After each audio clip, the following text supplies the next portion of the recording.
Primarily, I work with the student radio station here at WVU, U92 The Moose. I currently co-host two podcasts, The Kickabout, which is our Mountaineer men's and women's soccer podcast that we do every Wednesday night from 7 to 8. We talk about previous games that both teams have played, any storylines, and then like previewing games that are upcoming for both of the teams and, anything around both of their conferences. I could debate and talk sports for hours on end. So that's the moment when it kind of clicked in my head. And from that point on, I've just been trying to shadow people in the industry. In high school, I did sports broadcasting as well for a bunch of our team sports there, and podcasts as well. So that was kind of the moment when I knew I wanted to do it.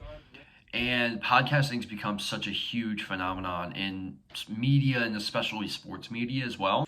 I'd say the biggest thing about starting a sports podcast is it's gonna take some time to work it out. Don't do it by yourself though, because you're not gonna have enough to talk about. But it's good to be at a student radio station because you don't necessarily have a lot of people listening, which means if you make a mistake, nobody's gonna hear it most likely, and nobody's ever gonna remember it.